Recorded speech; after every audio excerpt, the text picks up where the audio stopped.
Hello friends, a very good evening to all of you friends. मैं उमेश भारद्वाज स्वागत करता हूं आप सभी का अपने यूट्यूब चैनल मैजिकल मैथ्स पर। मैं आपके लिए लेकर आया हूं आज CHSL 2018 14 मार्च सेकंड और थर्ड शिफ्ट के क्वेश्चंस। फ्रेंड 30+ क्वेश्चंस हैं मेरे पास और देख लीजिए जल्दी जल्दी। ठीक है, शुरू करते हैं। फर्स्ट क्वेश्चन था friends, cell membrane made of, बताना था कोशिका भित्ति किसकी बनी होती है। अगर प्लांट्स की बात करें तो आंसर होता है सेलुलोज, और शायद यही पूछा जाता है मोस्टली क्वेश्चंस में, एग्जाम्स में जो भी क्वेश्चंस आते हैं। तो आंसर होगा सेलुलोज। और अगर बात की जाए लिविंग सेल्स के लिए, सो लिविंग सेल्स में बनी होती है फॉस्फोलिपिड्स एंड प्रोटीन्स की। एक क्वेश्चन था फ्रेंड MX एक्सेल से, और शायद इसका जो आंसर था वो चार्ट उसमें आना था। सो मेरे पास इसके ऑप्शंस नहीं थे। अगर आप लोगों के पास ऑप्शंस अवेलेबल हों सो प्लीज़ मुझे कमेंट बॉक्स में बता दीजिएगा, मैं इसको प्रॉपर आंसर इसका दे पाऊँगा। नेक्स्ट क्वेश्चन था, भूटान ने अपना कॉन्स्टिट्यूशन कब अपनाया।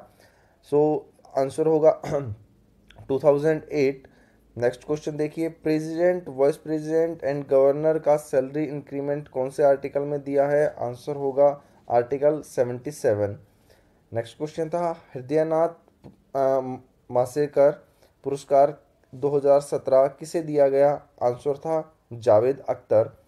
एक क्वेश्चन आया था फ्रेंड्स बैंक ऑफ इंडिया से रिलेटेड, मेरे पास प्रॉपर क्वेश्चन नहीं है ना ही ऑप्शंस हैं। आपके पास अगर अवेलेबल हैं सो प्लीज़ कमेंट बॉक्स में ज़रूर दीजिएगा। एक क्वेश्चन था, संस्कृत पोएट राज, ये कंप्लीट नाम नहीं है, ये भी क्वेश्चन आप मुझे बता दीजिएगा एक बार कमेंट्स बॉक्स में। नेक्स्ट क्वेश्चन था, तवा डैम जो है वो कौन सी रिवर पर बनाया गया है। सो फ्रेंड्स ये बनाया गया है तवा रिवर, जो कि एक लोकल रिवर है मध्य प्रदेश में, बैतूल डिस्ट्रिक्ट के ऊपर की साइड है। ठीक है। नेक्स्ट क्वेश्चन था, Bhatkhande music university in which city, Bhatkhande music university कौन से शहर में, सिटी में बनाई गई है। आंसर था लखनऊ। देखते हैं आज के कुछ और क्वेश्चंस। फ्रेंड्स पूछा गया था, Pannalal Ghosh is related to which musical instrument. Answer था बांसुरी या फ्लूट आप कह सकते हैं। ये क्वेश्चन CGL प्री में भी आया था फ्रेंड्स, आपको अगर याद हो। सो मुझे जहाँ तक लगता है ये क्वेश्चंस करंट वाले भी रिपीटेशन में आए हुए हैं। आप प्रीवियस ईयर्स पढ़ के जाइएगा। जो CGL हमारा प्री हुआ था 2017 वाला, उसका ये क्वेश्चन आया हुआ है। नेक्स्ट क्वेश्चन था, black hill blue hill are situated in which country, बताना था ब्लैक हिल्स और ब्लू हिल्स कौन सी कंट्री में, कौन से देश में सिचुएटेड हैं। आंसर है USA। और इसके साथ फ्रेंड्स ऐड होके अगली शिफ्ट्स में भी पूछा जा सकता है। देखिए इसके साथ में ना ग्रीन हिल्स भी हैं, black hill, blue hill and green hill, ये तीनों ही USA में स्थित हैं। नेक्स्ट क्वेश्चन देखते हैं। नेक्स्ट क्वेश्चन था friends, Pakistan is on which side of India, बताना था कि जो पाकिस्तान है वो भारत की कौन सी दिशा में स्थित है। सो मेरे हिसाब से नॉर्थ वेस्ट इसका बिल्कुल ठीक आंसर होगा। ऑप्शंस दिए हुए थे, बताना था उनमें से कौन से फ्लूट प्लेयर हैं, और ऑप्शंस में हरिप्रसाद चौरसिया भी नाम था। सो और ये बिल्कुल सही आंसर होगा। बताना था जहीर खान कौन सी IPL टीम से खेलते हैं। आंसर होगा दिल्ली डेयर डेविल्स। 2016 और 2017 में ये दिल्ली डेयर डेविल्स टीम से ही खेले हैं।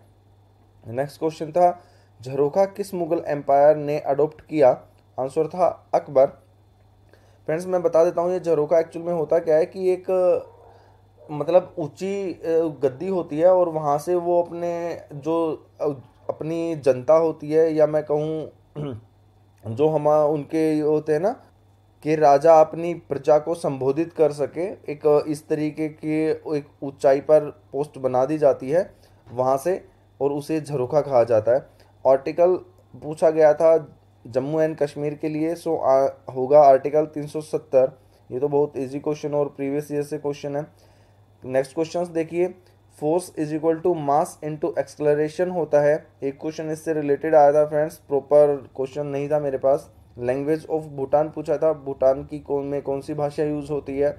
सो देखिए भूटान से दो क्वेश्चन आ चुके हैं कि उसने अपना कॉन्स्टिट्यूशन कब अडॉप्ट किया, और सेकंड लैंग्वेज आ गया है। सो जोड्सखा इसकी लैंग्वेज होगी। एक क्वेश्चन था, what is the work of संवेदी ग्राही। सो ऑप्शंस पर डिपेंड करता है फ्रेंड्स, ऑप्शंस मेरे पास नहीं है, अगर आपके पास अवेलेबल हो तो प्लीज़ शेयर कीजिएगा कमेंट्स बॉक्स में। नेक्स्ट क्वेश्चन था, which marriage was illegal in mythology periods. ठीक है, और एक बार ये इसके भी कमेंट्स बॉक्स में आप शेयर कीजिएगा, ऑप्शंस हमें नहीं मिल पाए हैं। मूर्ति देवी अवार्ड पूछा गया था फ्रेंड्स 2017 किसे दिया गया है? सो आंसर होगा जॉय गोस्वामी। और मूर्ति देवी अवार्ड जो है वो लिटरेरी वर्क के लिए दिया जाता है और प्रेजेंट किया जाता है भारतीय जनपीठ के द्वारा। एक क्वेश्चन आया था ज्वालामुखी की ऊपरी सतह को क्या कहते हैं, और ये शायद थर्ड शिफ्ट का ही क्वेश्चन है आई थिंक, और एक्चुअली ये मिक्स आए थे सेकंड और थर्ड शिफ्ट के, सो आप इनको सर्च कर लीजिएगा। आंसर होगा एस्थेनोस्फीयर। और एस्थेनोस्फीयर मैं बताऊं कौन से पार्ट को बोला जाए, तो फ्लूइड पार्ट होता है ना ज्वालामुखी का, फ्लूइड पार्ट जो लावा निकलता है उसको एस्थेनोस्फीयर बोला जाता है। ठीक है, नेक्स्ट क्वेश्चन देखते हैं। नेक्स्ट क्वेश्चन था भारत में कितने स्तर के न्यायालय होते हैं? सो देखिए 3 लेवल्स जुडिशरी होती है इंडिया में। एक हुआ कंट्री बेस जिसे हम स्टेट यूनियन कह सकते हैं, एक होता है स्टेट बेस, ठीक है, स्टेट लेवल, और थर्ड वन होता है यूनियन टेरिटरी लेवल। ठीक है, तो 3 स्तरीय न्यायालय होते हैं इंडिया में। Next question, who inaugurated the application ग्राहक सदक कोयला वितरण ऑफ कोल इंडिया लिमिटेड? सो पीयूष गोयल जी ने इसे इनॉग्रेट किया था। आंसर पीयूष गोयल बिल्कुल ठीक होगा। नेक्स्ट क्वेश्चन फ्रेंड्स देखिए एटॉमिक नंबर भी पूछे जा रहे हैं। एटॉमिक नंबर 10 है, मास नंबर 23 है। सो प्रोटॉन और न्यूट्रॉन बताना है। मेरे पास इसका प्रॉपर वो स्ट्रक्चर नहीं आया पता कि क्या आया हुआ था। ठीक है, सो अगर इससे निकालूं तो देखिए अगर मैं लिखता हूँ हाइड्रोजन, और एक नंबर ऊपर की साइड लिखा होता है टॉप पर, एक नीचे की साइड लिखा होता है। जो नीचे की साइड लिखा होता है वो नंबर ऑफ प्रोटॉन्स होते हैं, जो ऊपर लिखा होता है वो मास नंबर होता है। नीचे वाला एटॉमिक नंबर होता है, ऊपर वाला मास नंबर होता है। आप इस तरीके से ये चीज़ डिफाइन कर सकते हैं। ठीक है, और अगर मैं मास नंबर में से एटॉमिक नंबर माइनस कर देता हूँ तो वो मेरे पास नंबर ऑफ प्रोटॉन्स हमें देता है। ओके, अब देखिए largest coffee production state is, बताना है कि सबसे ज़्यादा कॉफ़ी प्रोडक्शन कौन से स्टेट में होता है। आंसर होगा कर्नाटका, जिसमें 71% होता है। ठीक है, और अब आप देखिए कि इससे अलग जो और स्टेट्स हैं वो भी मैंने लिखी हुई हैं। केरला में 21% होता है, तमिलनाडु में 5% होता है, ये भी आपसे पूछा जा सकता है। Next question, which country in 2017 signed health mission project with India? Answer होगा मोरक्को। मोरक्को ने हेल्थ मिशन प्रोजेक्ट इंडिया के साथ में साइन किया है 2017 में। क्वेश्चन देखिए, find kinetic energy if mass is equal to 20 kilogram and velocity is equal to 4 metre per second. देखिए हमारे पास काइनेटिक एनर्जी का फॉर्मूला होता है half into mass into velocity का स्क्वायर। ठीक है, और अगर आपसे पोटेंशियल एनर्जी पूछी जाए तो उसका हमारे पास फॉर्मूला होता है mgh, मतलब मास, ग्रेविटी, ठीक है, और हाइट। नेक्स्ट क्वेश्चन देखिए, मास नंबर ऑफ ड्यूटेरियम हमें इससे पूछा गया था कि ड्यूटेरियम का मास नंबर क्या होता है। सो पहली बात तो आपको पता होना चाहिए कि ड्यूटेरियम क्या होता है।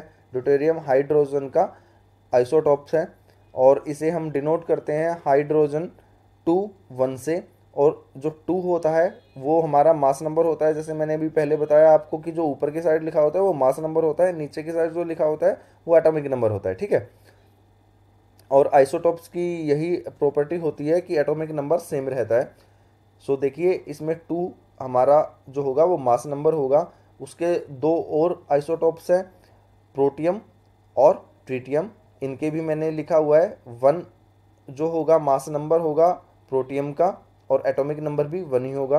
ट्रिटियम का जो मास नंबर होगा वो 3 होगा, और एटॉमिक नंबर 1 होगा। सो फ्रेंड्स देखिए अभी मेरे पास यही क्वेश्चंस है, और आपको प्लीज़ जैसे भी पता लगे, जितने भी क्वेश्चन आपको याद हों प्लीज़ वो कमेंट्स बॉक्स में शेयर कीजिएगा। उनके सॉल्यूशन भी मैं आपको जल्दी से जल्दी दूंगा। और आज मैंने बहुत दिनों बाद आपको CHSL के किसी पेपर का सॉल्यूशन मैं डाल रहा हूँ।